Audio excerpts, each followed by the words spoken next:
on 92.3 Nigeria Info.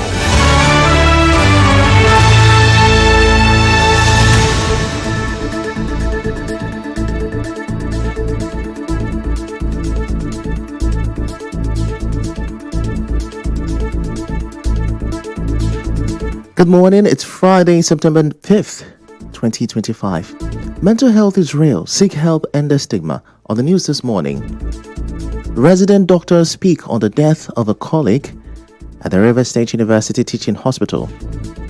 Rivers State government reacts to chaos at a verification exercise.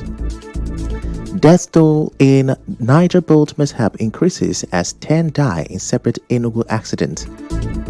FG declares today public holiday, and in sports, Super Eagles beg for support ahead of 2026 World Cup qualifier. Details of these and more after this break.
General Secretary and spokesman of the group.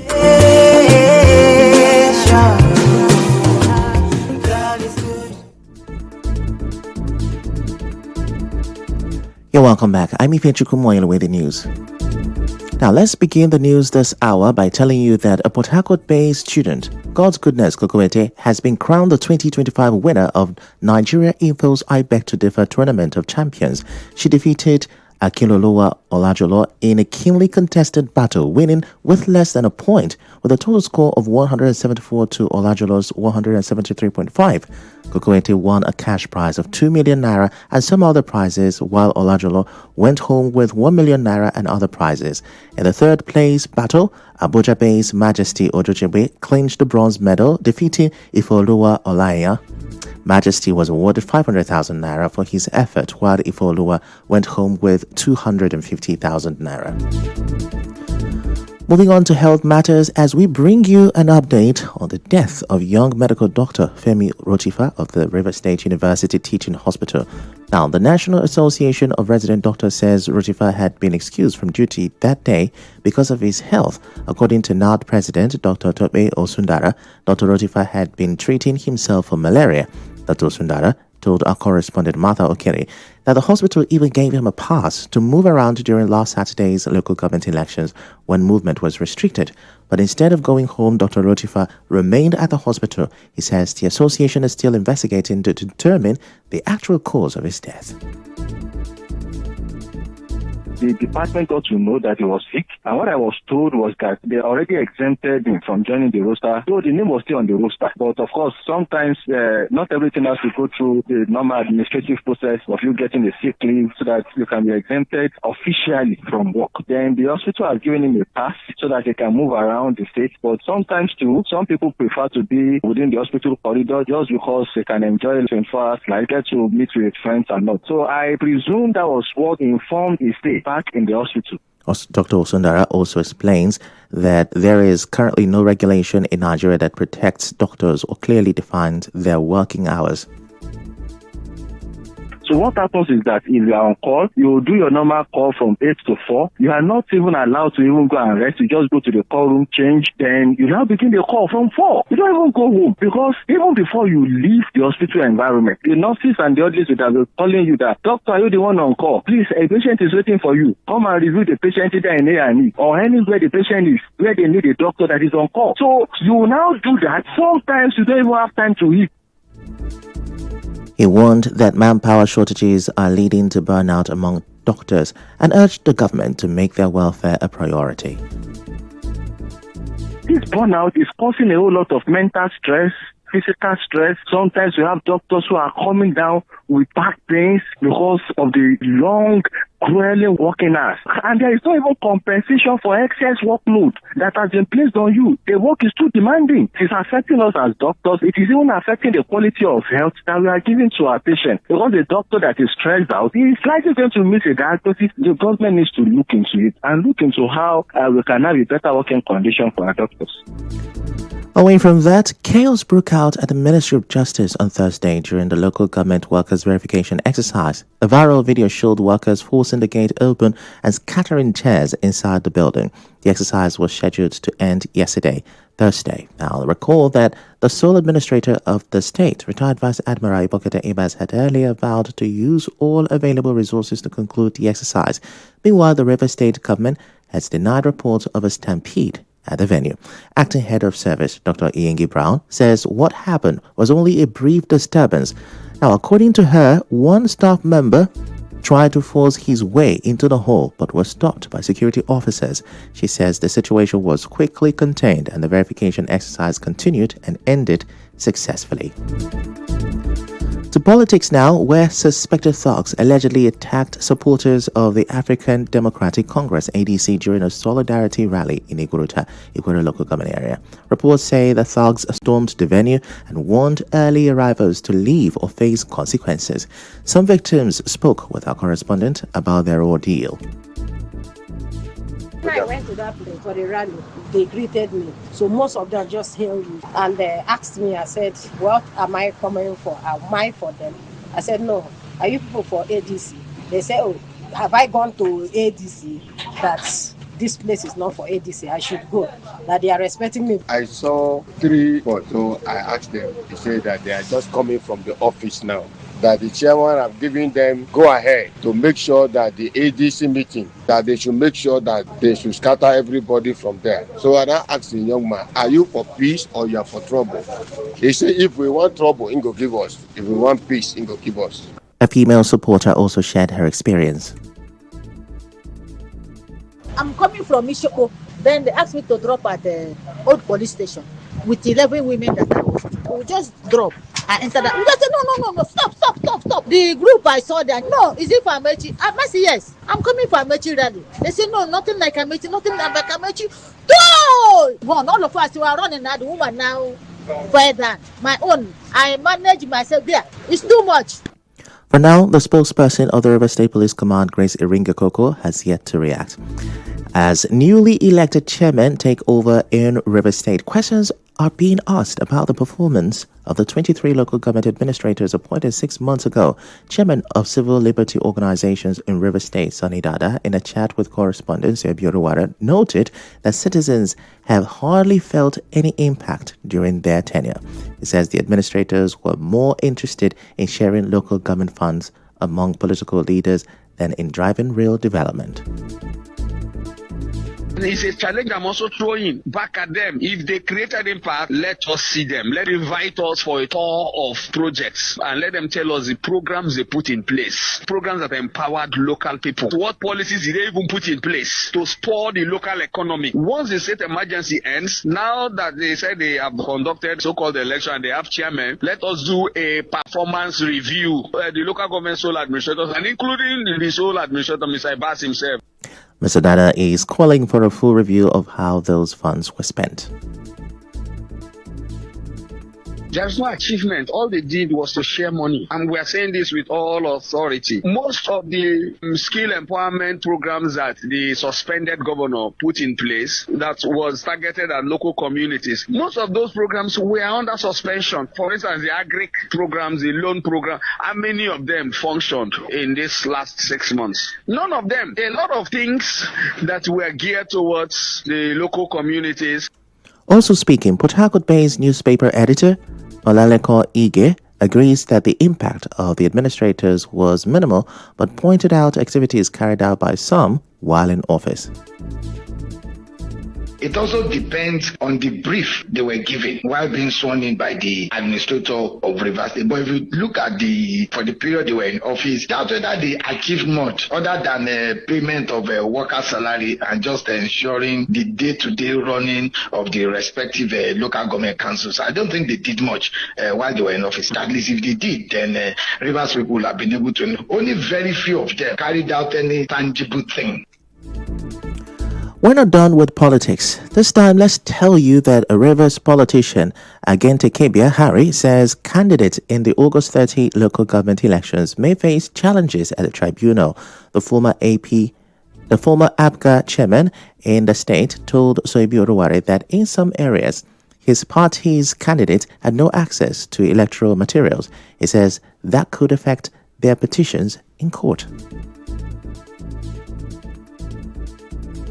This will affect the litigation process that has to do with tribunal, the way it goes. If there are results sheets, if you have genuine result sheets, electoral materials to show that yes. So where will the candidates get those result sheets? No, the materials to file their cases. Because it will not be a different thing altogether. Because going to court first, we know. And then how will the candidates scan for evidences, apart from the ones they have on the field? He confirmed that his party will contest the election result at the tribunal.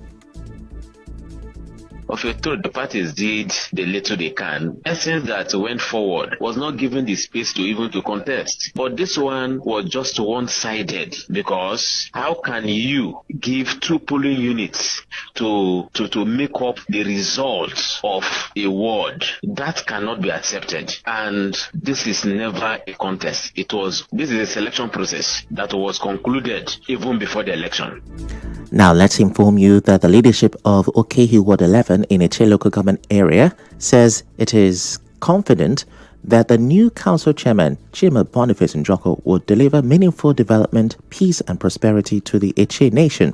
In a statement signed by the leader of Okehi Ward 11, Dr. Fortune Obi, and other ward leaders, they congratulated the chairman and his vice, describing the election victory of Mr. Njoko and his vice chairman, Obene Faith Onyesu, as a reflection of the people's trust and confidence. The ward leaders also commended Eche residents for their massive turnout and unity during the polls, saying it showed a collective resolve for progress. They went on to appreciate the FCT Minister, Nyesom Wike, Senator Orwell Onyesu, Eche APC leader Ephraim Muzi, and other stakeholders for their steadfast support, which they say paved the way for the victory of all consensus candidates in the area. Meanwhile, here is a reminder that the chairman of Obobunkoro local government area, Barrister James A. James, has dissolved all standing and ad hoc committees in the council. In a statement issued on Thursday, the chairman directed all committee heads and members to immediately hand over council properties, documents and assets to the head of local government administration, Christian Oye. He appreciated the contributions of the outgoing committees and assured that new structures will soon be introduced to enhance the smooth running of the council. Before we go on break, let's tell you that the federal government has declared today, Friday, a public holiday to mark Eid al-Mawlid, the celebration of the birth of Prophet Muhammad. In a statement, the Ministry of Interior congratulated Muslims in Nigeria and abroad and urged them to reflect the Prophet's values of peace, love, humility, tolerance, and compassion. The government also called on Nigerians of all faiths to use the occasion to pray for peace, security, and stability in the country. It further appealed for collective support in effort to strengthen national unity and foster development. Still to come, we will tell you about the death toll in Niger, where we had a boat mishap, as well as the whereabouts of President Tinubu. Please stay with us.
Now, community leaders in Rumoro, Obakiri, and Moha local government area say they are confident that Sam Ogi will excel as chairman of the River State Universal Basic Education Board.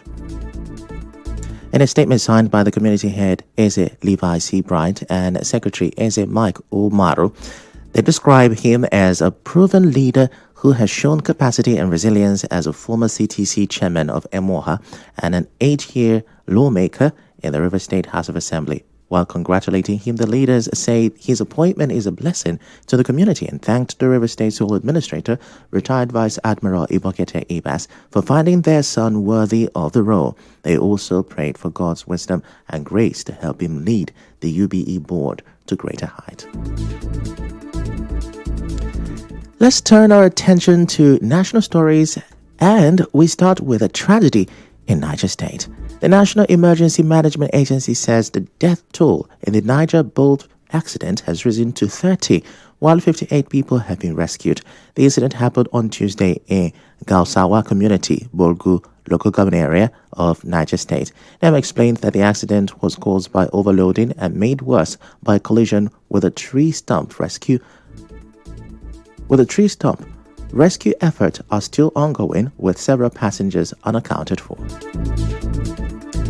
And from one tragedy to another in Enugu, where 10 people died in 2 crashes along the Enugu-Port Harcourt Expressway on Wednesday.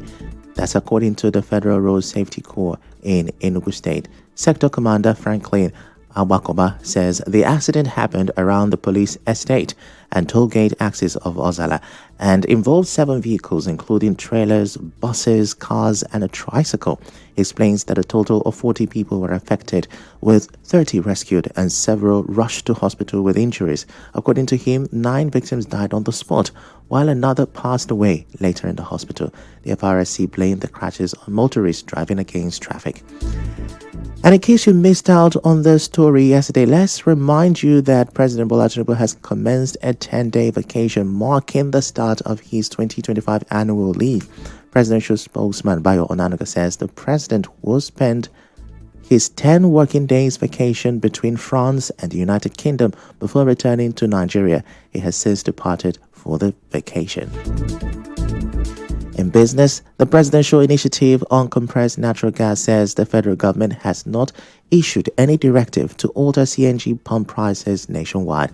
PCNG's communications manager, Matilda Johnson, explained in a statement that CNG will remain cheaper, cleaner, and more affordable than petrol and diesel. She clarified that the recent pump price adjustments announced by some operators were private sector decisions and not government policy.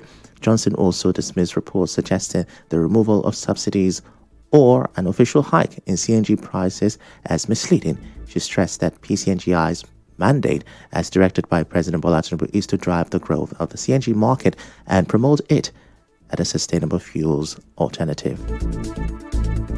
In sports, ahead of the World Cup qualifying match between Rwanda and the Super Eagles of Nigeria, Super Eagles players Alex Iwobi and Ola Aina have called on Nigerians to support the team to victory in Saturday's encounter.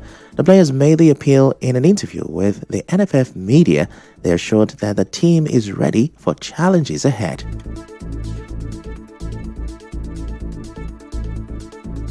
We're looking forward to it. At the end of the day, it's another 2 games of football, and we're going to try our best, and we're looking forward to it. Keep believing and supporting us. I just like to play football. That's my thing. That's what keeps me going. Continue supporting us. As players, we believe. So if you guys can believe with us as well and give us the energy that we need to go and get the result that we want to do to achieve to go to the World Cup. Play our first game against Rwanda. Hopefully we can prepare well and, like I said, get the result we want. I'm still going to try and play as many games as I can, and hopefully I can surpass it with great numbers.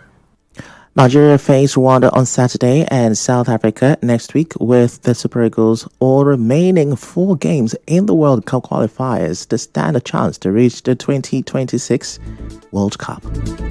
We'll go on a short commercial break and we'll come back and wrap up the news.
military has stepped up its attacks across Gaza, with at least 75 Palestinians killed in the last 24 hours, including 44 in Gaza City. Overnight strikes on the city claimed another 18 lives, among them 7 children. Israel's army says it now controls about 40% of Gaza City, but aid agencies warn civilians are bearing the brunt, with UNICEF calling the situation unthinkable. Gaza's health ministry says children make up nearly a third of those killed, averaging 28 deaths every day since the war began last October. So far, more than 64,000 Palestinians have died, while over 1,100 people were killed in Israel during the October 7 attacks. That's the news this hour, but before we go, here is another look at these stories we brought you. You heard resident doctors explain the circumstances surrounding the death of their colleague at the River State University Teaching Hospital, Dr. Femi Rotifa. We also brought you a report about the chaos at the River State Ministry of Justice on Thursday during a verification exercise. We reported that the death toll in the Niger boat mishap has increased to 30, even as 10 persons also died in separate accidents in Enugu. And we informed you that God's Goodness Kokoete has been crowned winner of Nigeria Info's I Beg to Differ debate, the Tournament of Champions. The news was edited by Ufoma Ebwamano. To reach the news team, send an SMS or WhatsApp to 0808-721-7215. I'm Ifechukwu Muonyili. Many thanks for listening.